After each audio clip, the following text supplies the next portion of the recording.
लोक निगेटिव्हिटीचा वापर करतात वशीकरणासाठी. काही जण जिनतंत्र वापरतात. जिनतंत्र पण जबरदस्त असतं, सगळ्यात खतरनाक. तंत्रविद्येसाठी जर एखाद्याचं वाटोळं करायचं असेल किंवा वशीकरण करायचं असेल तर पुढच्याचा DNA लागतो. DNAचा अर्थ त्याच्या अंगावरचं वापरलेलं कापड किंवा केस किंवा इतर कोणतीही गोष्ट. वशीकरण म्हणजे नेमकं काय? तंत्र एकदा तुम्ही केला, तो उठला किंवा मंत्रविद्येने त्याला उठवलं, एक तर पुरुषाचा तरी घात करणार किंवा जे बॉल लावलेले त्याच्या तरी बोकांडे बसणार. हे 100% असतं. शक्ती जी असते, शक्तीमध्ये भूतत्व आणि जलतत्व नसतं. जर हे 2 तत्व जर असते तर ती शक्ती आपल्याला दिसू शकते. त्याचे वडील जो मी त्यांना समजत होतो की बाबा नाथ बाबांचे जो भक्त आहे, त्यांनी डायरेक्ट हातपाय वाकडे केले आणि माझ्याकडे पाहिलं. मला काय बोललं, तुला काय वाटतं, पिशाचे ना? नाही, पिस्तव आहे ना म्हटलं. त्याची वेगळी भाषा असते, पिस्तव आहे ना. आम्हाला चांगलं वाटतंय म्हणून आलो. आम्ही त्यांच्यापर्यंत आलो नाही, ते आमच्यापर्यंत आले. म्हणून निघा. तंत्रविद्याचा प्रभाव तो वेगळा असतो आणि मानसिकतेचा विषय वेगळा असतो. पण तरी पण कुणाला जरी त्रास व्हायला लागला तर मी पहिल्यांदा सांगतो दवाखान्यात. 2 स्वार्थ आताच्या काळामध्ये जास्त आहे. पहिली गोष्ट धन आणि दुसरी गोष्ट स्त्री. पूर्णपणे तंत्रविद्येची किंवा साधनांची माहिती असेल तरच माणसाने करावं. YouTube, Facebook, Google.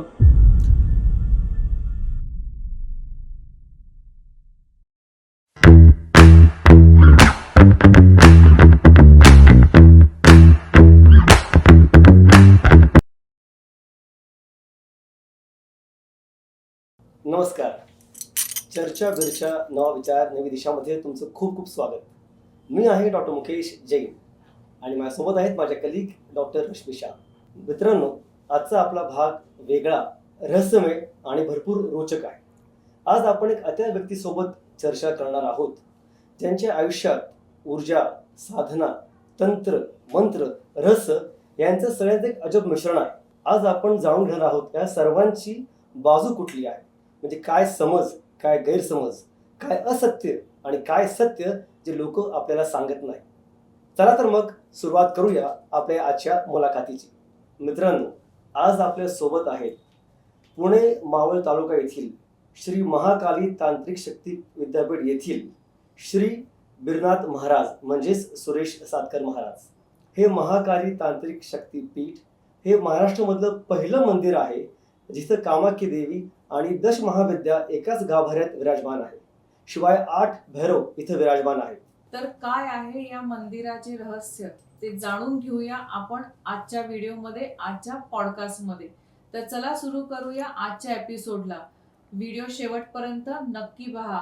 गूढ, रहस्यमय, तंत्र, मंत्र, विद्या आणि अशा खूप साऱ्या गोष्टी आज तुम्हाला जाणून घ्यायला आणि ऐकायला मिळणार आहेत. चला तर सुरू करूया आजचा एपिसोड. पण त्यापूर्वी आमच्या चॅनलला लाईक, शेअर आणि सबस्क्राईब करायला विसरू नका. सुरू करूया. Sit back, relax and enjoy the show. नमस्कार विजय, तुमचं खूप खूप स्वागत आमच्या चॅनलमध्ये. जय मा. सर्वात आमचा पहिला प्रश्न, जे मंदिर आपण निर्माण करत आहात कामशेतमध्ये, त्याबद्दल आम्हाला काहीतरी सांगा. पहिली गोष्ट म्हणजे मी एक साधक आहे. प्रत्येक साधकाची एक इच्छा असते की बाबा आपल्याला एक म्हणजे जे मी साधना करताना ज्या काही गोष्टी मला भोगाव्या लागल्या, कधी कधी अशा पद्धतीने पण झालं की ज्या साधना करताना आता एखादा कोणता जरी साधक असला, तो प्रॉपर जरी असला, तो त्या गावच्या मंदिरामध्ये बसू शकत नाही. कारण की लोकांचे जे थिंकिंग असते हे चेंज होतात. आणि काही तंत्र साधना सिद्ध करण्यासाठी तुम्हाला शिवमंदिर किंवा देवी मंदिर किंवा नदीचा किनारा किंवा स्मशान अशा पद्धतीची जागा पाहिजे असते बरोबर. किंवा वन अशी पण जागा, याच अशाच जागांमध्ये त्या साधना चालतात. परंतु काय होतं, आपल्या गावातल्या किंवा आपल्या महाराष्ट्रामधील काही लोकांची थिंकिंग तशा पद्धतीने नाही आहे. परंतु विषय काय आहे की ही साधना की जे माझे हाल झालेले आहेत साधना करताना, की त्या साधना किंवा जे येणारे जे साधक असतील किंवा भक्त असेल किंवा साधारण ही व्यक्ती जो साधनाचा रुची आहे किंवा त्याला आवड आहे, तो तिथं बसून त्या साधना पूर्ण करू शकतो. ह्याच्यामध्ये तंत्रविद्येमध्ये 10 महाविद्या, ज्या 10 महाविद्या ह्या मुख्य मानल्या जातात तंत्रविद्या किंवा सिद्धींची प्राप्ती करण्यासाठी, आणि 8 भैरव महत्त्वपूर्ण आहेत. मग त्यामुळे ज्यावेळेस मी कामाख्यामध्ये ज्या साधना वगैरे झाल्या किंवा बरेचसे दिवस राहून तिथं, माझी गुरुवाई पण आहे तिथं कामाख्यामध्ये, तर त्यांच्या आदेशाने तिथं साधना वगैरे झाल्या. बलिपीठ जे आहे तिथलं, तिथं साधना झाल्या. जे गर्भगृह आहेत त्याच्या साईडला पण साधना झाल्या. पण त्यानंतर साधारण व्यक्तीचा विषय काय असतो की तो कायम सारखाच जाऊ नाही शकत तिथं. बरोबर आहे. ते जसं- आसामला मला हो. वाटतं, गुवाहाटीला. हो, गुवाहाटीला. आता काय काय जे आपल्या महाराष्ट्रामधले जे भक्त लोक आहेत ते काय करतात, आपले तुळजाभवानी आहे, हम्म. पण आई भगवतीचे पण मंदिर इथं आहेत, ते आपल्या पुण्यामध्ये आहेत, पिंपरी चिंचवडमध्ये आहेत. बरोबर. मग ज्याची इच्छा किंवा ज्याची परिस्थिती नाही तिथपर्यंत पोहोचायची तो इथे येऊन तिला हे म्हणू शकतो, प्रार्थना करू शकतो किंवा त्याची जी इच्छा असेल, पूजा असेल, तो तिथं करू शकतो. अगदी खरं. तर तशा पद्धतीने जी माझी इष्ट आहेत की बाबा कामाख्या आई, तर कामाख्या आईंबरोबर ज्या दशमहाविद्या माता आहेत तिथल्या, तर त्यांची आपण त्या गाभाऱ्यामध्ये प्राणप्रतिष्ठा केली आहे, जेणेकरून की येणाऱ्या भविष्यामध्ये जे साधक असेल त्यांना, त्या साधकांना तिथं बसून कोणत्याही देवीची साधना किंवा सिद्धीची प्राप्ती करून लोकांचं कल्याण करण्याचा, म्हणजे त्यांच्याकडून लोकांचं कल्याण होऊ शकतं. बरोबर. आणि त्याच्याचबरोबर गाभाऱ्यामध्ये श्री कामाख्या निवासिनी दशमहाविद्या माता, त्याच्या बाहेर जर भैरवांची साधना करायचं असेल तर बाहेर 8ही भैरव विराजमान आहेत. गणपती बाप्पांचं करायची एखादा साधना, म्हणजे गणपती बाप्पा तर मुख्यच आहे, त्यांची साधना करायची असेल तर तो व्यक्ती गणपती बाप्पाच्या तिथं पण साधना करू शकतो. ज्यांना दत्त महाराज किंवा नवनाथ सिद्धी किंवा अष्टसिद्धी यांच्यामध्ये जर रुची असेल तर बाहेर औदुंबराचं वृक्ष आहे आणि त्याच्यामध्ये पण भरपूर काही चमत्कारिक किस्से आहेत आज जीवनामधले तिथं झालेले. तर त्या झाडापाशी त्या साधना होऊ शकतात. म्हणजे अशा परिस्थितीने आपण पूर्ण, आणि एखाद्याला जर इच्छा वाटली की नाही बाबा पुढे जाऊन भूताची साधना करायची, डोंगर पडलेला आहे अख्खा प्रत्येक, कारण हे साधना जे क्षेत्र आहे ह्याच्यामध्ये सर्व माहिती असणं किंवा एक मार्गदर्शन आणि योग्य जागा हे सगळ्यात महत्त्वाचं असतं. आणि अशा पद्धतीने आपला प्रयत्न आहे की भविष्यामध्ये ह्या मंदिराचा उपयोग लोकांच्या हितासाठी व्हावा, आणि आताही वर्तमान आणि भविष्यामध्ये हितासाठी व्हावा, एवढाच आपला प्रयत्न आहे. गुरुजी, माझा पहिला प्रश्न जो आज प्रत्येक ऑडियन्सला विचारावा असं वाटेल, वशीकरण म्हणजे नेमकं काय आणि कुणावर वशीकरण झालंय हे कसं ओळखायचं? वशीकरण करण्याच्या पद्धती हजारो आहेत. तर त्याच्यामध्ये तुम्ही काही जे लोक असतात, आता कलियुग आहे, कलियुगामध्ये प्रत्येकजण आपापल्या स्वार्थ पाहतो. 2 स्वार्थ आताच्या काळामध्ये जास्त आहेत. पहिली गोष्ट धन आणि दुसरी गोष्ट स्त्री. हे तर महत्त्वाचं आहे. बरोबर. या 2 गोष्टी महत्त्वाच्या आहेत. आताच्या काळामध्ये धन मिळवण्यासाठी पाप पुण्यात कुणीच विचार करत नाही, आणि स्त्रीचा जर विषय आला तर मग तर काहीच बघत नाही. मग त्यावेळेस ज्यावेळेस एखादी जी स्त्री असेल तिला मिळवण्यासाठी, किंवा स्त्री असो पुरुष असो कुणी असो, बाजू दोन्ही असू शकतात, ती मिळवण्यासाठी जर इमानदारीने म्हणा किंवा चांगल्या पद्धतीने जर तो तिथपर्यंत पोहोचला नाही तर त्यावेळेस तंत्रविद्येचा सहारा घेतो व्यक्ती. बरोबर. तंत्रविद्या हजारो प्रकारच्या त्यामध्ये चालल्या जातात. सहसा तर लोकांना पाहिजे असताच रिझल्ट, त्यामुळे सहसा लोक निगेटिव्हिटीचा वापर करतात वशीकरणासाठी. निगेटिव्हिटीचा अर्थ काय, ह्याच्यामध्ये वेगवेगळे तंत्र चालले जातात. त्यामध्ये काही गोष्टी ज्या असतात स्मशानतंत्रामध्ये चालतात. आता स्मशानतंत्रामध्ये चालतात काही, जे नदीच्या किनारे चालतात, काही दैविक गोष्टींनी पण चालतात, पण दैविक गोष्टींनी लवकर इफेक्ट होत नाही या गोष्टींचा. परत म्हणजे ज्या घातक ज्या गोष्टी आहेत तशा पद्धतीने, आता आपण जर स्मशानतंत्राचा जर विषय घेतला, स्मशानतंत्राने कसं पद्धतीने चालतं, तर स्मशानतंत्र जे तंत्र असतं त्यामध्ये ज्यावेळेस माणसाचा अंत होतो, अंत झाल्यानंतर तो त्याच्या गतीला चालला जातो. म्हणजे माणसाचं वय झालं, मेला, त्यानंतर त्यांचा अंतिम संस्कार झाला, त्यानंतर तो ते काही विधान वगैरे झाले का तो आपल्या त्याच्या गतीला. परंतु एक नियम आहे, जर एखाद्या प्रकृतीचा एक नियम धरून चाला की बाबा एखादा मनुष्याचं 50 वर्षाचे जीवन आहे, पण तो 30व्या वर्षी आत्महत्या केली अच्छा. किंवा घातामध्ये जर गेला, त्याला 20 वर्ष फिरणे, तोच गॅप असतो. मग जो तरुण मुलं वगैरे असतात त्यांची सगळ्यांची इच्छा काय असते की बाबा माझा एक परिवार असावं, हे असावं, आणि अजून काही गोष्टी. मग त्या ज्या गोष्टी असतात त्या स्मशानामध्ये थांबलेल्या असतात, त्यांना मुक्ती नाही. मग काही जे तांत्रिक असतात, आता तुम्ही एक विचार म्हणजे कधी कधी पाहिला असेल, तांत्रिक अशाच गोष्टींच्या शोधामध्ये असतात. मग त्यावेळेस तिथं जाऊन काही विधानं केली जातात. मग त्याच्यामध्ये वेगवेगळे प्रकार असतात. काही जण त्यांच्या खालची माती गाठतात, काही जण कपड्यांवरती करतात, काही जण मासिक धर्माच्या कापडावरती, काही जण केसांवरती पण करतात. पण ज्यावेळेस ती शक्ती उठली जाते, उठल्यानंतर ती शक्ती त्याच्या जी इच्छा असतात साधकाने, ज्याने तंत्रक्रिया केलेली आहे, तो त्याच्या ह्याने बोलवलेलं आहे. परंतु ज्यावेळेस ती शक्ती उठली जाते ते त्याचं काम करण्यासाठी आलेलं असतं. अच्छा. त्याच्या आणि अतृप्त पण इच्छा ज्या हो, असतात. अतृप्त इच्छा. हम्म. त्याच्यामध्ये ज्यावेळेस एखाद्या व्यक्तीवरती ते हवे होतं त्यावेळेस त्याची बघण्याचा दृष्टिकोन किंवा जे नॉर्मल, आता आपल्या घरातलं माहिती आहे की माझा भाऊ, त्याचं वागणं कसं होतं, ऑटोमॅटिक सगळं वागणं वगैरे सगळं बदलायला लागतं. आणि काही जे तंत्र असतात त्यामध्ये एवढा बेकार प्रभाव असतो.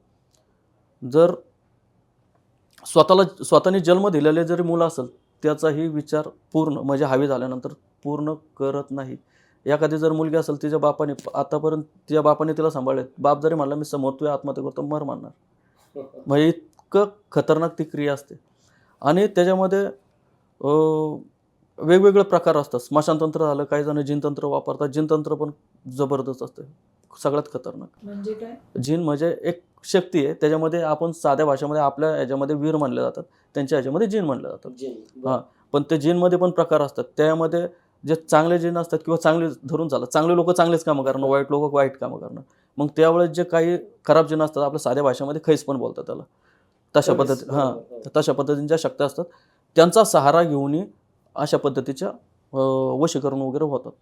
आणि एकदा जर त्या गोष्टीला योग्य वेळेस जर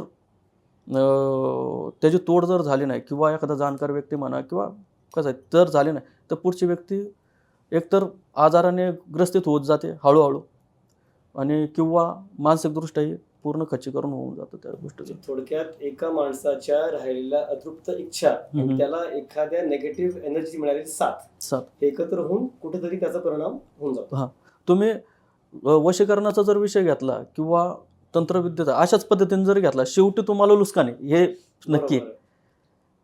कारण की जो एखाद्या व्यक्तीवरती प्रेम करतो, प्रेम केल्यानंतर तो त्याला मिळवण्याचा प्रयत्न करतो. का करतो? की त्याला खुश ठेवायचं आहे.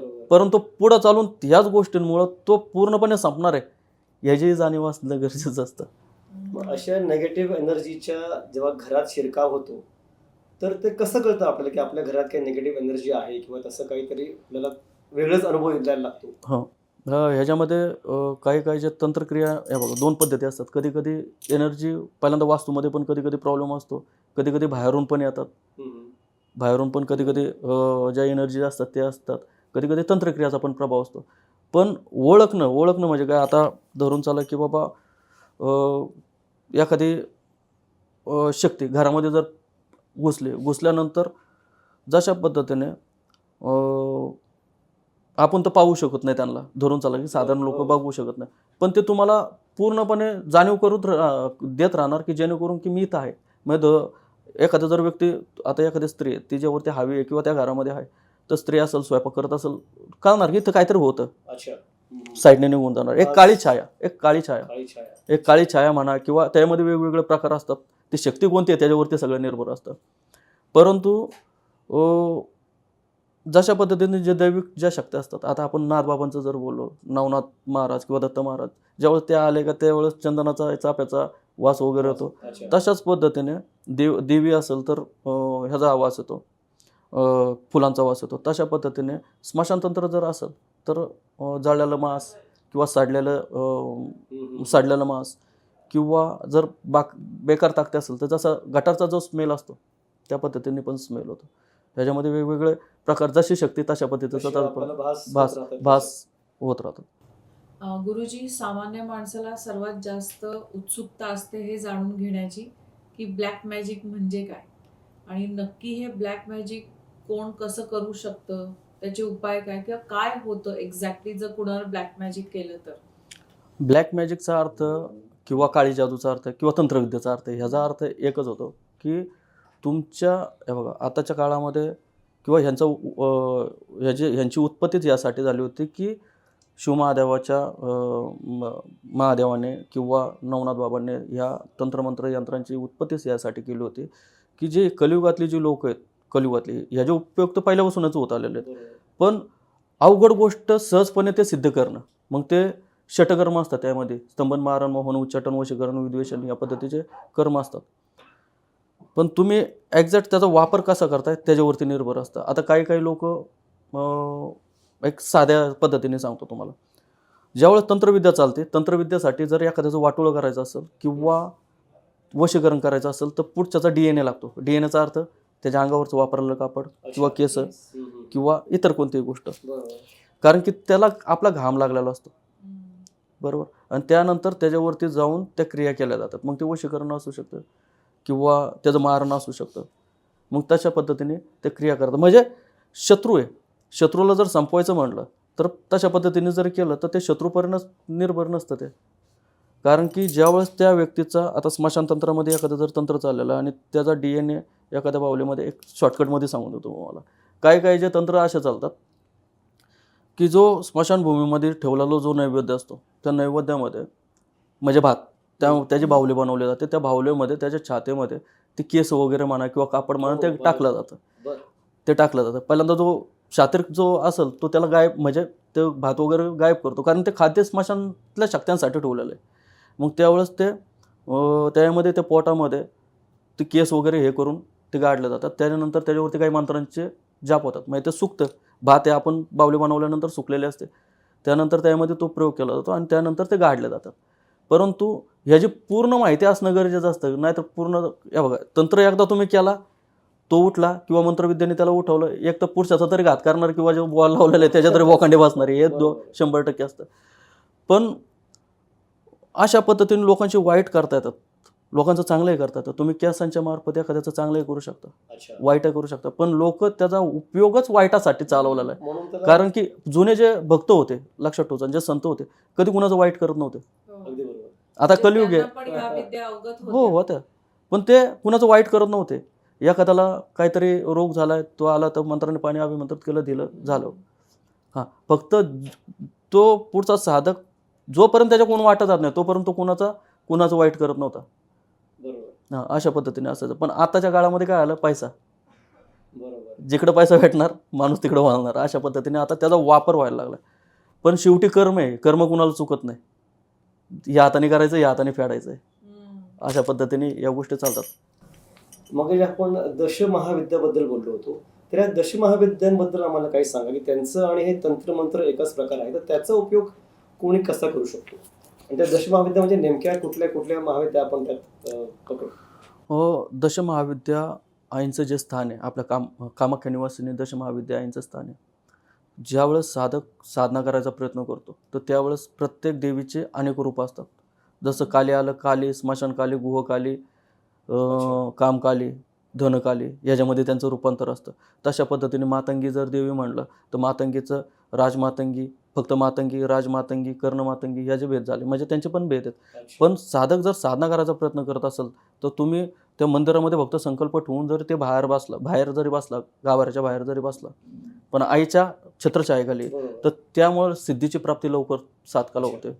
साधारण माणसासाठी काही गोष्टी करून ठेवलेल्या आहेत तिथं, जेणेकरून की जर एखादा व्यक्ती पहिल्यांदा गणपती बाप्पाचं दर्शन करून मग आई भगवतीचं दर्शन करतो, दर्शन करून नंतर भैरवांचं दर्शन करतो, तर ज्यावेळेस आईला बोललेली जी कामना असते ते सिद्ध होईल. अशा पद्धतीने पण काही गोष्टी आहेत. पण या गोष्टी मी लगेच सांगितलेल्या नाही कुणाला, कारण की काय होतं, या गोष्टीचा दुरुपयोग नाही व्हावा हे फक्त आशा आहे. अजून त्याच्याबरोबर आईंचं जे स्थान आहे त्यानंतर अजून कामाख्या आईंची एक मूर्तीचं काम होईल तिथं. 64 योगिनीचं पण मूर्तीचं तिथं बनवायचं चाललेलं आहे, जेणेकरून की साधक तिथं आल्यानंतर कोणतीही साधना असो किंवा एखाद्याची कोणतीही अडचण ती दैविक कृपेने आई भगवतीच्या शक्तीने तिथं पूर्णपणे सिद्ध झाले पाहिजे. एक मनोकामना, प्रत्येकाची एक मनोकामना असते काहीतरी, ती पूर्ण होऊ शकते. अशा पद्धतीने त्यांचा विषय. आणि कामाख्या माता जशा पद्धतीने शिवमहादेवाचं जे मंदिर आहे, आता शिवमहादेवांचं मूळ स्थान कोणतं मानलं जातं? कैलास पर्वत. मंदिर तर भरपूर आहेत, पण कैलास पर्वत महत्त्वाचं. जगाचं उत्पत्ती करता कैलास पर्वतावरती विराजमान आहे.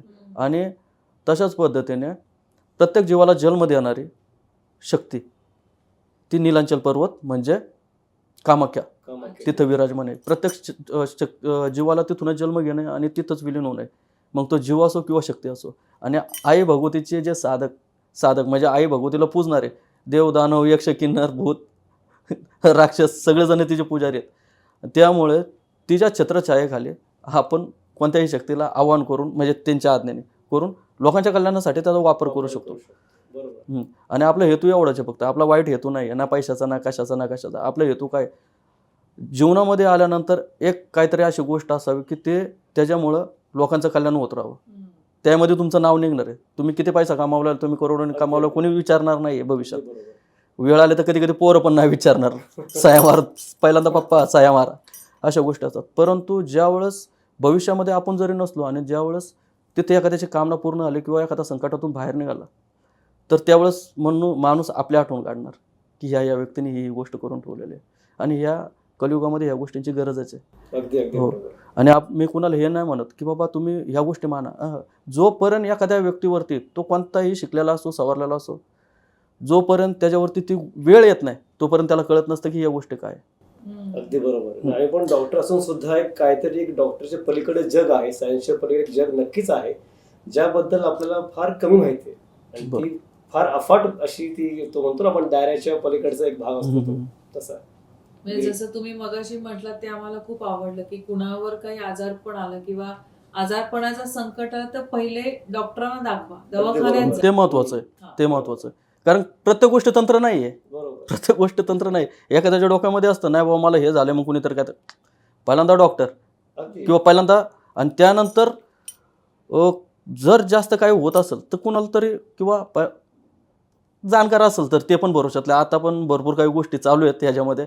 तर त्यासाठी जे मंदिराचं पण जे निर्माण चालू आहे ना, तिथं माझी पण गरज लागली नाही पाहिजे. अशा पद्धतीने काही गोष्टी करायचा प्रयत्न करतो. बरोबर. कारण माणूस आला की मीडिएटर आला, मीडिएटर नाही पाहिजे डायरेक्ट. पण कुठल्याच अशा अज्ञात शक्तीचं अस्तित्व हे नाकारता येत नाही. जरी आपण डोळ्याने बघू शकत नाही, पण ती नाही आहे असं ठामपणे कोणी सांगू शकणार नाही. ह्याच्यामध्ये पण तुम्हाला सांगतो, ज्यावेळेस काही काही जे साधक असतात, साधना करताना, आता सायन्स तर सगळेच मानतात, शक्ती जी असते शक्तीमध्ये भूतत्व आणि जलतत्व नसतं. जर ह्या दोन तत्व जर असते तर ती शक्ती आपल्याला दिसू शकते. काही जे साधक असतात दिवसाची साधना करतात त्यांना त्याचं प्रत्यक्षकरण होत नाही किंवा त्या गोष्टी दिसत नाही. ज्यावेळेस साधक एखादा एकांतस्थानी, म्हणजे आता धरून चालू एखाद्या व्यक्ती साधना करतोय आणि त्याबरोबर 10 जण बसलेले किंवा एखादा तुम्हाला चॅलेंज करतो, दाखव मला, नाही होऊ शकते. जर तुम्हाला अनुभव घ्यायचा आहे तुम्ही स्वतः ती साधना करून दिवा, म्हणजे एक दिवा पेटवला जातो, दिव्याच्या उजेडावरती तुमचे मंत्र ज्यावेळेस चालते, मंत्र म्हणजे एक ध्वनी झालं, त्या ध्वनीच्या ह्याच्यावरती ज्या बाकीच्या ज्या शक्ती असतात त्या आकर्षित होतात. बरोबर. आणि ज्यावेळेस दिवा जळत असतो त्या दिव्याच्या उजेडावरती त्या शक्त्या दिसल्या जातात. आपण एक जुनी आपल्या आजी वगैरे ते सांगायचे बघा, कंदील घेऊन झालेला असायचं, मग त्याला हे दिसलं ते दिसलं. आता काय दिसतं? आता काहीच नसतं दिसत. आता दिसलं तुम्हाला तर जिथं पडीक गोष्टी आहे किंवा पडीक घर आहे तिथंच ते दिसलं त्यांना. गुरुजी, काही घरांना हॉन्टेड म्हणजे आधीच पछाडलेलं आहे किंवा तिथे शापित. कुठल्या शापित आहेत, एखाद्या निगेटिव्ह एनर्जीचा वास आहे, हे म्हणजे नेमकं काय, ते कसं कळणार घरात राहणाऱ्यांना सुद्धा आणि त्या घरात येणाऱ्यांना सुद्धा? हे पण एक महत्त्वाचीच गोष्ट आहे. विषय काय होतो माहिती आहे का, ज्यावेळेस आता पूर्वीच्या घरांचा आपण विषय काढूया. पूर्वीच्या काळामध्ये वाडे वगैरे असायचे, आणि ज्यावेळेस वाडे असायचे किंवा आताची पण घरं, तुमचा सगळा जीव किंवा प्रत्येक माणसाचा जीव कशात असतो माहिती आहे का, त्याची फॅमिली आणि त्याचं घर, बरोबर. आणि ज्यावेळेस एखाद्या व्यक्तीबरोबर काहीतरी घात होतो, त्याचं पूर्ण त्या घरावरती किंवा त्यांनी त्याचं त्या घरामध्ये जीवन जगलेलं असतं, आणि त्याच्यानंतर त्याला काहीतरी घात होऊन घात करून मारणे म्हणा किंवा अशी परिस्थिती निर्माण करणे की त्याला आत्महत्याशिवाय पर्याय नाही. तर त्यावेळेस ते केल्यानंतर त्याची जी ऊर्जा असते किंवा त्याचा जो राग असतो, त्याचा जो कोप असतो, त्याच्यावरती निर्माण होतो. या घराचा पहिला मुद्दा. दुसरी गोष्ट, जर एखादं जुनं पिंपळाचं झाड असेल, पिंपळाच्या झाडावरती अनेक शक्त्यांचा वास असतो. जशा पद्धतीने चुडेल वगैरे ते तर झालंच, पण सगळ्यात मोठी गोष्ट म्हणजे ब्रह्मराक्षस, मुंजा, या दोन गोष्टी ज्या असतात. जर एखादं झाड म्हणजे मोठं झाड, जुनं झाड असेल आणि त्याच्यावरती जर त्या शक्त्यांचा वास, आणि ते जर बिना पूजा किंवा बिना विधिविधान जर करून तोडलं गेलं, आणि तिथं जर एखादी वास्तू जर बनवली गेली, संपलं, वास्तू संपली. काही दिवसांनी ते आपोआप वासाडा पडायला सुरुवात होणार. या इथपर्यंत असतं. ह्याच्यामध्ये वेगवेगळे प्रकार असतात. हे काही गोष्टी तंत्रक्रियांनी पण झालेल्या असतात. पूर्वीच्या काळात काय होतं, पूर्वीच्या काळामध्ये तंत्रक्रियांनी पण झालेल्या असतात. आणि काही एक छोटेसे सांगतो. आता हे पुणे सिटी आहे. पहिल्यांदा इथं जास्तीत जास्त शेती होते. प्रत्येक शेतीमध्ये किंवा प्रत्येक भावकीच्या गटामध्ये एक देवस्थान बसवायचे. ते देवीचं असायचं, म्हसोबाचं असायचं, वेताळाचं असायचं, कोणतंही. ते का बसवायचे की जेणेकरून की त्यांना माहीत होतं की भविष्यामध्ये आपल्याला फक्त परिवार पोचण्यासाठी एकमेव मार्ग म्हणजे शेती. ते त्यांनी ज्या ठरवलेल्या आहेत, त्यांनी जे मंत्रविद्याच्या मार्फत किंवा त्या क्रिया करून त्या गोष्टी बसवलेल्या असायच्या. आणि त्यांचा जो मान ठरलेला असेल किंवा त्यांनी काय सांगितलेलं असेल, बाबा बकरे देईल, कोंबड्या देईल, दहीभात देईल, काय देईल, ते ठरलेलं असायचं. पण ज्यावेळेस पुणे सिटी म्हणा किंवा कोणतंही क्षेत्र ज्यावेळेस डेव्हलप व्हायला लागतं, एखाद्या बिल्डरने जर ते क्षेत्र घेतलं, तो थोडी तिथं पूजा करत बसणार आहे. तो काय करणार, डायरेक्ट GCP लावणार किंवा पोखलांड लावणार सपाट. पण ती जी दगड आहे किंवा तो ऊर्जाचा, म्हणजे आत्तापर्यंत शेकडो वर्ष त्याची पूजा होत आलेली, आणि तो ऊर्जाचा स्रोत आहे, आणि तो एखाद्या जागेमध्ये तो झाला, आणि त्या घरावरती वास्तूवरती त्या जागेवरती एखाद्याने वास्तू बांधते, त्याचाही प्रभाव भरपूर पडतो. कारण की जसजशा पद्धतीने आताच्या काळामध्ये टॉयलेट घरामध्येच असतं. जसजसं पाणी त्याला स्पर्शित व्हायला लागतं तसतसं घरामध्ये कलह म्हणा किंवा घातपात व्हायला पण सुरुवात होतो. हॉन्टेड वेगवेगळ्या पद्धतीने घर बनतं. आता एक किस्सा सांगतो मी, लोणावळ्यामधलाच किस्सा आहे. एक मित्राचा मित्र होता तो, म्हणजे त्यांनी मला बोलवलं, म्हणले घरामध्ये आहे ना त्याचा भाऊ खूप आजारी आहे. आणि ते काय होतं, एक बंगला होता, त्या बंगल्याच्या तिथं ते राहायला होते. साईडला ते बंगला पोचणारे म्हणतात आपण त्यांना, जे ठेवलेले असतात बंगल्याची देखभाल करण्यासाठी, ते ती लोक होते. आणि मला तिथं बोलवलं. म्हणले अरे त्याचं लई त्याची आई वगैरे पण वारलेली होती. 3 भाऊ होते, 3 भाऊ आणि एक त्यांचे वडील. अशा पद्धतीने ते राहत होते. राहिल्यानंतर त्याची आई, पहिल्यांदा आई वगैरे होती, ती पण अशाच आजारी वगैरे पडून एक्सपायर झाली होती त्याच रूममध्ये किंवा त्याच वास्तूमध्ये. मला बोलवलं. म्हणले भाऊ तेवढं बघा, म्हटलं काहीतरी त्याचं लयच प्रॉब्लेम चालू आहे आणि येड्यावाने करतो तो. म्हणलं चला. गेलो. ते गेल्यानंतर ते जशी ती वास्तू पाहिली, तो बंगला पाहिला, तो साधारण पण माणूस बोलून हा भूत बंगला आहे. हा, अशा पद्धतीने गेलो, पाहिलं. पूर्ण तो बंगला आहे ना पिशाच्यांनी भरलेला होता. पूर्ण बंगला पिशाच्यांनी भरलेला होता. आणि मी बंगल्यात तर काही गेलोच नाही. मी साईडला आलो, पाहिलं. आता माझ्याकडे काही गोष्टी आहेत, तर पाहिलं. पहिल्यांदा त्याचा जो वडील होता तो नाथ संप्रदायाला जास्त मानायचा. म्हणलं एकतर माणूस भेटला आपल्याला नाथ संप्रदायाला पूजा करणारा. आणि मी कुणाला सांगितलं नाही ह्याच्यामध्ये काय. पण त्याला म्हणलं तुम्हाला जर वाचायचं असेल, सगळ्यांना सांगितलं तुम्हाला जर वाचायचं असेल तर बंगल्यात झोपायला नका जाऊ. तुम्ही बंगला सांभाळणार आहेत, तुम्ही तुमच्या घरामध्ये झोपा. त्याचे वडील काय म्हणायला लागले, किंवा त्याचा जो दुसरा भाऊ होता तो काय म्हणायला लागला, मी तर कंट्रोल करतो, मी नाही जात तिथं, पण हे 2 जण सारखे तिथं जातात झोपण्या वगैरेसाठी. चालतंय म्हणलं. आता म्हणलं, आणि त्याला म्हणलं त्या तुझ्या भावाला असं अशा पद्धतीने होतं, हे होतं, आणि पुढे चालून नाही तू त्याला कव्हर केला तो कदाचित वरती जाईल. तर त्याला बोलावलं, तो त्या स्टेपमध्येच होता. तो आला, जसं वाकत आला, एक ह्याची पण गोष्ट सांगा तुम्हाला दिसतं कसं त्याचं पण. तर त्यावेळेस काही गोष्टी जाणवल्या मला. तर त्यांना फक्त एकच सांगितलं की बाबा तुम्हाला जर वाचायचं असेल तर तुम्ही तो बंगला सोडा. त्याचे वडील मस्तपैकी त्यांना म्हणलं एक काम करा, भस्म आणा.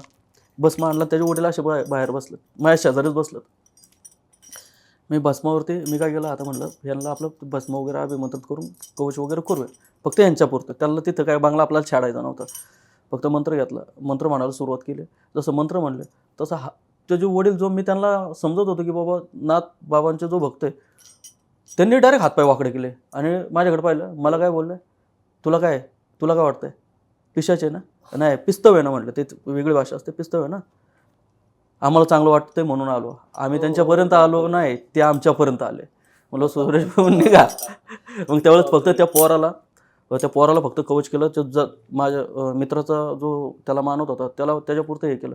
त्याच्यानंतर काहीतरी महिना 1.5 महिन्यामध्ये ते 2 जण, बाप आणि वडील 2 जण तोपर्यंत गेले होते. फक्त त्यामध्ये एकच जण वाचलेला, तो अजूनही येत असंच बंगला. म्हणजे या गोष्टी असतात अशा पद्धतीच्या. असे बंगले परत दुसऱ्या कोणी विकत घेतले तर त्यांनाही तो त्रास होतो. फक्त तुमच्या नावावरती झालं, तुमची एंट्री झाली तरी होतो. मग आपण विषय काढला की टॉयलेट आणि ह्याचा विषय काढलेला. तर टॉयलेट बाथरूम हे सर्वात स्ट्रॉंग असे एनर्जी पॉईंट नेगेटिव्हसाठी आपण मानतो. त्या मागचं नेमकं कारण काय आहे?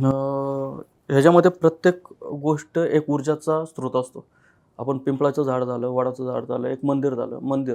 मंदिरामध्ये ज्यावेळेस तुम्ही जाता, तुमच्या डोक्यामध्ये कितीही गणगण असतो, ज्यावेळेस तुम्ही मंदिराच्या गाभाऱ्यामध्ये जाता तुम्ही फ्रेश होऊन जाता, शांत एकदम. कारण की त्याचा ऊर्जाचा स्रोत पूर्णपणे पॉझिटिव्ह आहे. जुन्या काळामध्ये काही जे एखाद्याला जर गुहक पूजा करायची असेल, म्हणजे जसं पाताळ भैरव, त्यावेळेस जिथं जमिनीमध्ये जे गुफा गेलेली त्याला पाताळद्वार बोलतात, त्याची पूजा करायची. द्वाराचे म्हणजे जेणेकरून की आतमध्ये नाही जायचे पण बाहेरून पूजा करायची, किंवा हा पाताळद्वार आहे. तशा पद्धतीने जर एखाद्याला नाग देवतांची पूजा करायची असेल तो कुठं करतो, आता नागपंचमीच्या वेळेस वारोळा बसे, कारण की त्याला नागद्वार मानला जातं. तशाच पद्धतीने आत्ता प्रत्येकाच्या घरामध्ये एक प्रकारे नरकाचा द्वार आहे.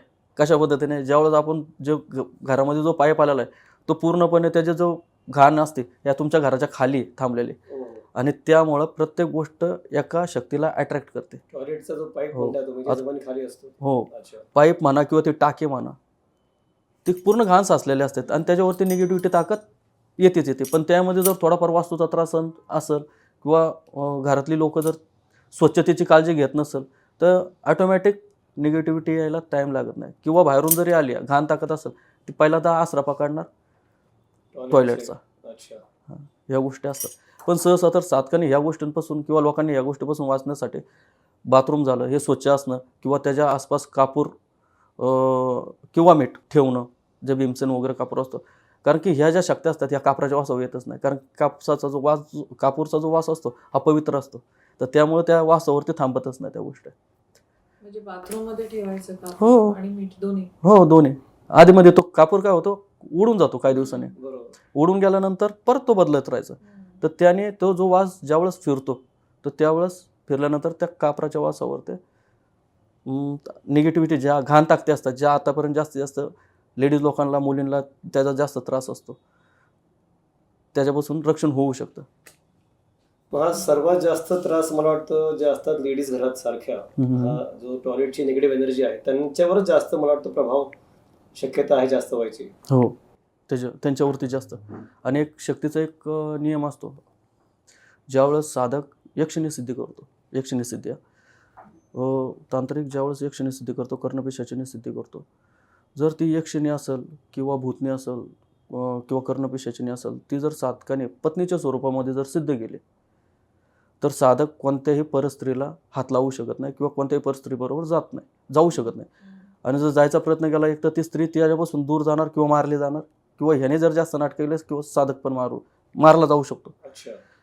मग ती जी शक्ती आहे यक्षिणी आहे, मग ती त्यांनी सिद्ध केलेली असो किंवा ती त्याच्यावरती लागलेली असो, तशाच पद्धतीने एखाद्या स्त्रीवर ती एखादी जर शक्ती हावी झाली, पुरुष शक्ती, आणि त्यांनी जर तिच्यावरती पूर्णपणे अधिकार जर गाजवला तर सहसा घरामधले जी स्त्री असेल नवऱ्यापासून ऑटोमॅटिक दूर व्हायला सुरुवात होते आणि घात वगैरे पण होण्याची शक्यता असते. कारण की ह्या पण गोष्टी ज्या मी जाणल्यात आतापर्यंत त्याच मी गोष्टी बोलतोय. ह्याच्यामध्ये कुणाचं मन दुखायचं म्हणा किंवा कुणाला राग यायचं म्हणायचा त्याच्याशी संबंध नाही आहे. जो भोगतो त्याला कळतं की बाबा ह्या आहे का नाही आहे. मी पण काय करण्याला प्रचार नाही करत की बाबा ह्या गोष्टी असतात, पण ह्या छोट्या छोट्या गोष्टी ह्या लोकांना माहीत असाव्यात जेणेकरून की त्याच्यावर जर ती परिस्थिती आली तर त्याच्यावरती त्याला उपाय त्वरित मिळावा, हेच आपली अपेक्षा आहे, बाकी दुसरी काहीच नाही. गुरुजी, आजकाल मेंटल हेल्थ म्हणजे मानसिक स्वास्थ्याला सगळीकडे खूप महत्त्व देतात. म्हणजे एखाद्या गोष्टीची भीती वाटणे, अस्वस्थता होणे, एन्झायटी होणे, किंवा खूप चिडचिड होणे, या सगळ्याचा अपार्ट फ्रॉम मानसिक स्वास्थ्य काय लिंक असू शकते का? ताई, ह्याच्यामध्ये विषय काय होतो, मी 2 पद्धती सांगितल्या. पहिल्यांदाच तंत्रविद्याचा प्रभाव तो वेगळा असतो आणि मानसिकतेचा विषय वेगळा असतो. पण तरी पण कुणाला जरी त्रास व्हायला लागला तर मी पहिल्यांदा सांगतो दवाखान्याचा. तू ट्रीटमेंट घे. ज्यावेळेस तू मन भरल किंवा सहसा तर बरेचसे लोक त्यामध्येच बरी होतात, कारण की माणसाचं मनस्थिती पण चांगली पाहिजे असते. एखाद्याच्या जर डोक्यात घुसलं तुम्हाला काल जादू केलेली एखाद्याने सांगितलं त्या डोक्यात तेच फिरत राहतं. तर त्यामुळं सहसा तर मी पहिल्यांदा काय सांगतो, तुम्ही पहिल्यांदा दवाखाना करा. दवाखाना हे महत्त्वाचं आहे. जर त्याच्यानंतर जर काय होत जर नसेल तर मग आई भगवतीचं दर्शन घेऊन बघा, तिथं पॉझिटिव्हिटी. जर तुमच्यावरती निगेटिव्हिटी असेल तर ऑटोमॅटिक निघून जाईल. अशा पद्धती करणं म्हणजे असणं गरजेचं आहे याच्यामध्ये.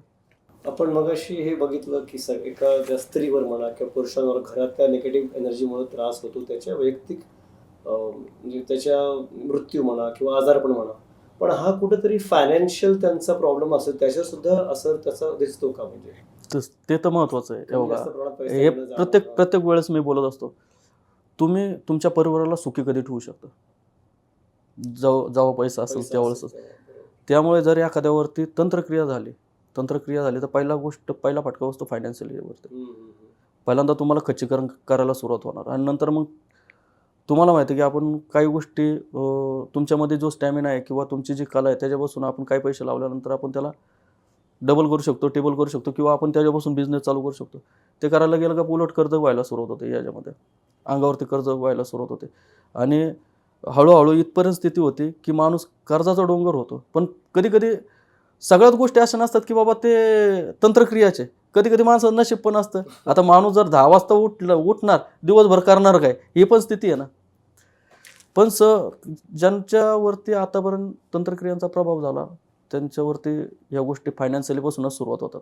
नंतर माणूस कमवायचा प्रयत्न करतो, कमवतो, थोडंसं कमवून झालं का स्थिती अशी, एकतर कोणतरी आजारी तरी पडणार, नाही तर काहीतरी जे कमवते ते खर्च होणारच त्याचं कुठे. ते खर्च होणार, अजून डोक्यावरती खर्च होणार, इथपर्यंत पण त्या गोष्टी होतात. असं निवारण कसं करता येतं आपले तंत्रविज्ञान हे सगळं करता येतं आपल्याला? पहिली गोष्ट म्हणजे मी तर बोलल की तुम्ही जे साधक असेल किंवा जे भक्त असेल, एखाद्यावरती जर अशा पद्धतीचा जर विषय झालाच, तर पहिल्यांदा दैविक ज्या मंदिर असेल किंवा दैविक जे क्षेत्र असेल तिथं जाऊन भेट घेणं गरजेचं आहे. अच्छा, हां, पहिली गोष्ट. काही ज्या गोष्टी असतात या छोट्या छोट्या गोष्टींमधूनच क्लिअर होतात. बरोबर. आणि जर मोठी जर तंत्रक्रिया वगैरे जर असेल तर त्याच्या प्रत्येक गोष्टीच्या तोड वेगवेगळ्या असतात. की आता धरून चाला की बाबा काही गोष्टीची तोड फक्त शब्दावरती किंवा मंत्रावरती पण होते, एखाद्याची तोड भस्मावरती पण होते. पण काही ज्या मोठमोठ्या ज्या तंत्रक्रिया चालवल्या जातात त्यासाठी वेगवेगळे विधानं असतात त्याच्या पद्धतीने. आता एखाद्याला हिवताप झालेला आहे, पण त्याला माहिती आहे मला ताप आलेला आहे. आता तुम्ही छोटीशी आपले गोळे देऊन, काय म्हणतात त्याला, क्रोसिन देऊन तुम्ही त्याचं समाधान करताय, फक्त तुम्ही त्याला क्लिअर नाही करत आहे. मग तशा पद्धतीने त्याचं वेगवेगळं त्याचे तोडगे असतात किंवा तोड असतात, तशा पद्धतीने त्याच्यात कायमस्वरूपीची मुक्ती करू शकतो आपण. हां, राहिलं त्याला बंदिशमध्ये आणणं किंवा काय आणणं, त्याला काही 1 रुपयाचा खर्च नसतो किंवा, पण बंदिशमध्ये ठेवणं किंवा बांधून ठेवणं ही कायमस्वरूपीची त्यापासून मुक्तता मिळणं हा विषयच नाही आहे, तो टॉपिकच नाही. कारण की जशा पद्धतीने जर एखाद्या नवरा बायकोंचं लग्न होतं या स्त्री पुरुषाचं लग्न होतं, हे समाजाच्या साक्षीने किंवा सरकारच्या जे कोर्ट मॅरेज झालं तर सगळ्यांच्या मान्यतेने झालेलं असतं. मग त्यांना जर वेगळं व्हायचं आहे तर त्यांना परत मान्यता घ्यावं लागणार आहे, सरकारचीच त्या पद्धतीनेच त्यांना वेगळं होता येणार कायमस्वरूपी.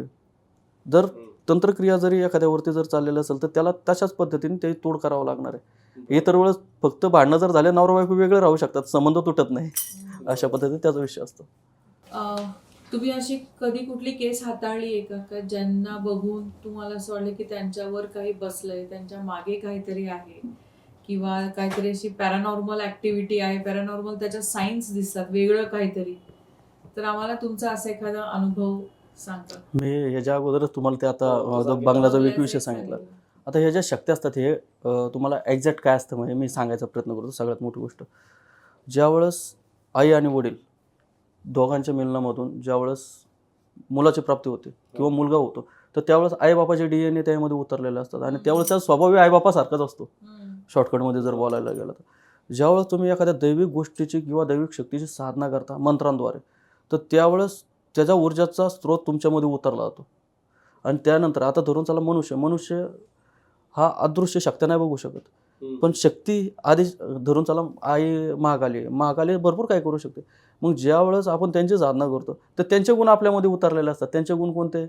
अदृश्य शक्ती पाहणं, कदाचित भूतभविष्य पण जाणण्याची क्षमता ठेवणं, वेळ आली तर काही ज्या विद्या अशा पण आहेत, एखाद्या सिद्ध साधक तो डोळ्यांनी काही करू शकतो, पुढच्याला वशीकरणही करू शकतो, वेळ आलं तर लय काही करू शकतो. मग इथपर्यंत त्याच्या क्षमता असतात. मग ते गुण कुणाचे आहेत? आईचे गुण आहेत. मग तशा पद्धतीने वेगवेगळे लोक वेगवेगळी साधना करतात. काही जे स्मशान साधना करतात, काही जण भूत साधना करतात. तुम्ही देवीची जर साधना केली तर तुमच्या देवीचे गुण उतरणार, दत्त महाराजांचे केलं तर दत्त महाराजांचे उतरणार. काही जण भूत साधना पण करतात, प्रेत साधना करतात, पिशाच साधना करतात, गुण तसे उतरणार आहे. आता गावाकडले काही जे लोक असतात, गावाकडले जे काही लोक असतात ते काय करतात माहिती आहे, स्मशान साधनांचा जास्त प्रयोग करतात. स्मशान साधना त्यामध्ये वेगळी एक विद्या असते, ते विद्याचा वापर करतात. पण त्याच्यामध्ये गुण तेच उतरलेले असतात. कोण जर शेतीमध्ये जर चांगलं पीक व्हायला लागलं त्याच्या बोरचं पाणी सोडव, कोणाचं गाई जर असेल त्याचा गर्भ सोडव, जातात फक्त शेणाला लात मारून गेले, इकडे गाय जे जनावर असेल गेलं लगेच. मग इथपर्यंत विद्या आहेत. आणि ह्या विद्या आपल्या महाराष्ट्रामध्ये जो खालचा भाग आहे, नागपूर, अमरावती, अकोला ह्या साईडला ह्या विद्या जास्त चालतात. परंतु शेवटी आणि ह्याच्यामध्ये पण काय की त्यांच्यामध्ये पण एवढे खतरनाक प्रयोग असतात की जे घातामध्ये गेलेले व्यक्ती असतात त्यांच्या आत्मिक कब्जामध्ये घेऊन लोकांचं वाटोळं करण्याचा प्रयत्न करतात. ह्याच्यामध्ये मी कुणाला हे नाही म्हणत की बाबा हे खरंच आहे. मी तुम्हाला पहिल्यांदा पण काय बोललो, जो बघतो त्याला कळतं की बाबा हे खरं आहे का खोटं आहे.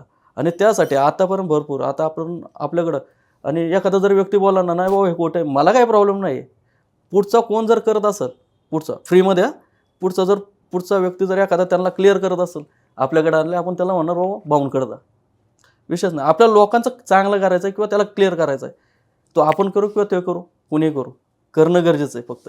म्हणजे तुमच्या संपूर्ण तंत्र मंत्र ह्या विद्येचा हेतू समाज कल्याण समाज कल्याणासाठी. म्हणजे कुणाच्याही अंधश्रद्धेला खत पाणी न घालता नाही, समाज कल्याण करणे हा तुमचा हेतू हेतू आहे.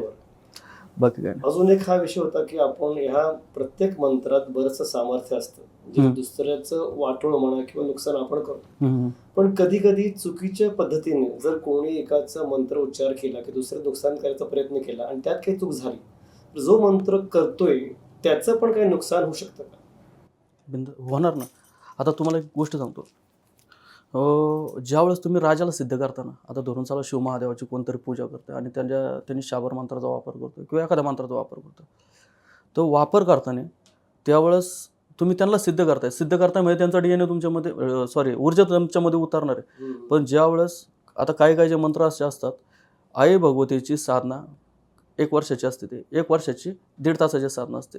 ज्यावेळेस तो 1 वर्षभर तो जो साधना करतो त्याला त्यामध्ये भैरव तत्व म्हणजे तयार होतं. आता भैरव तत्व म्हणजे सोपी गोष्ट नाही आहे.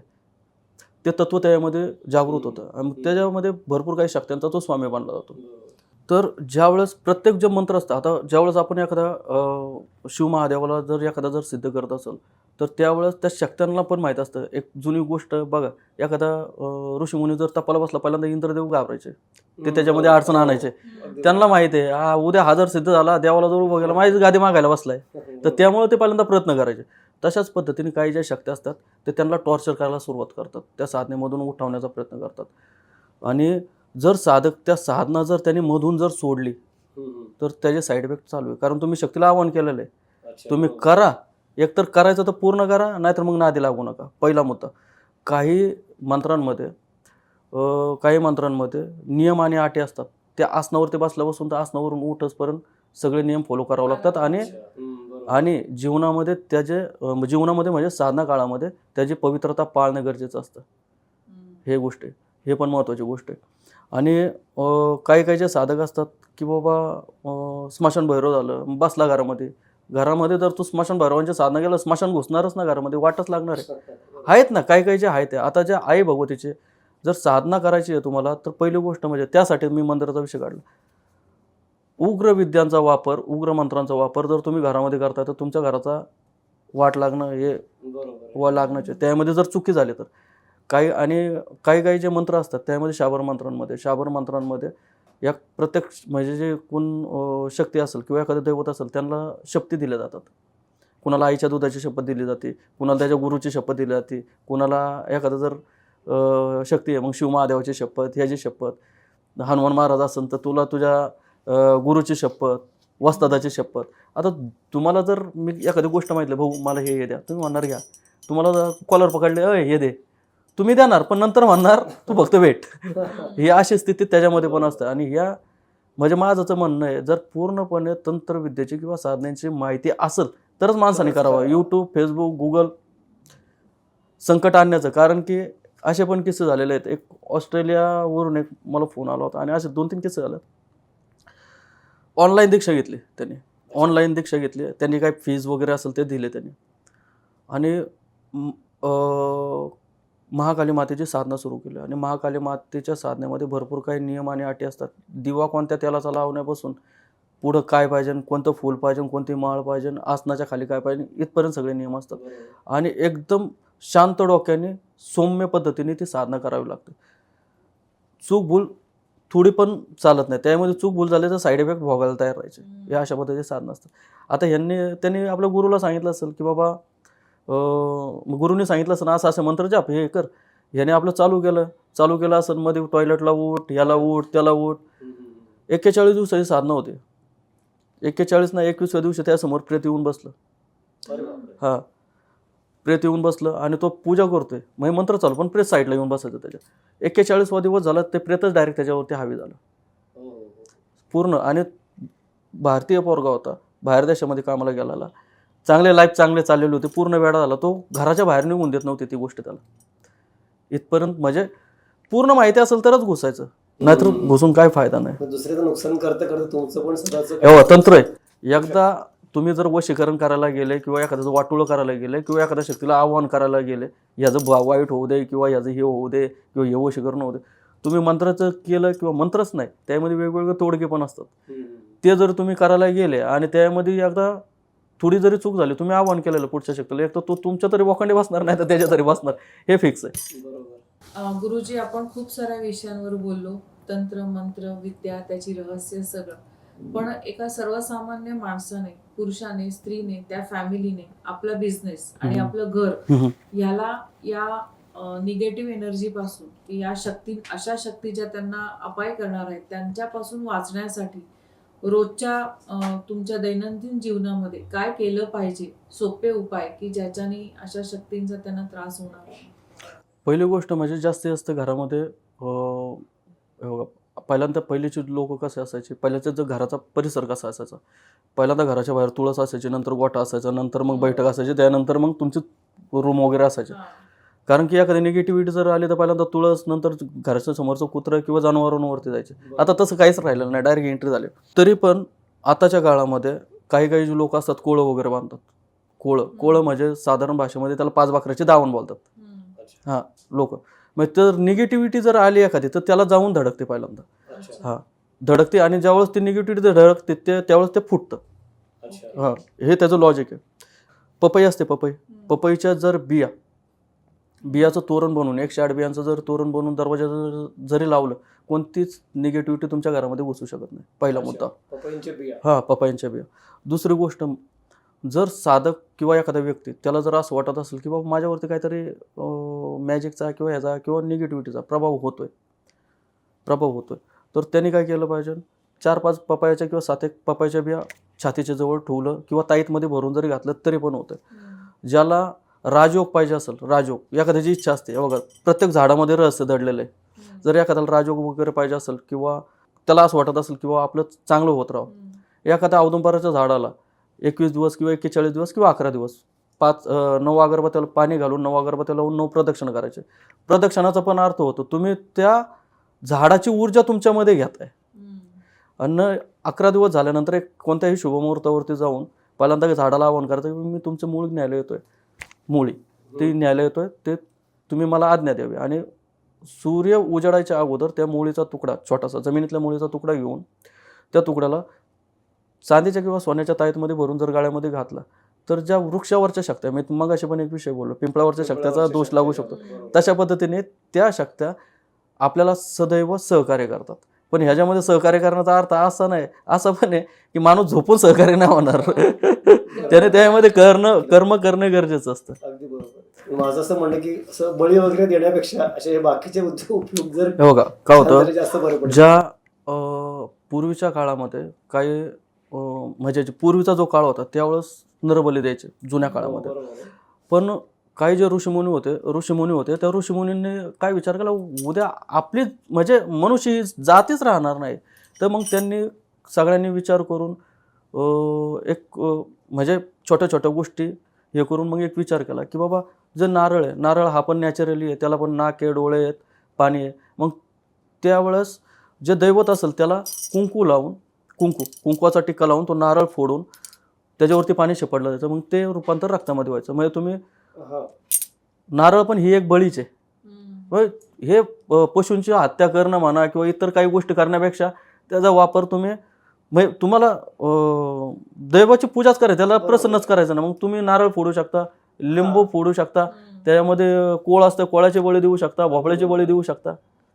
पुण्य त्याचे पुण्य त्याचे जिवंत अशा पशूंची बळी देण्यापेक्षा हे उपाय जास्त. आणि ह्याच्यामध्ये कसं पूर्वीच्या काळामध्ये कशा गोष्टी असायच्या, आता आपल्या घरामध्ये जर पाहुणे, महाराष्ट्राचे सांगतो मी तुम्हाला, आपल्या घरामध्ये जर पाहुणे जर आले, एखादे स्पेशल गेस्ट जर आले, तर आपण पूर्वीचे लोक काय बनवायचे, आता पण बनवतात पुरणपोळी. बरोबर.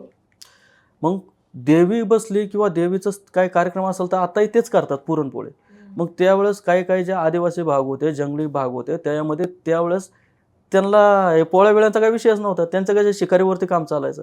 मग त्यावेळेस तशा पद्धतीने ते त्यांच्या देवाला नैवेद्य ठेवायचे. आपण ते त्यांचं करतात, ते आपण आपल्या पद्धतीने सहज या गोष्टी टाळल्यावर आहे.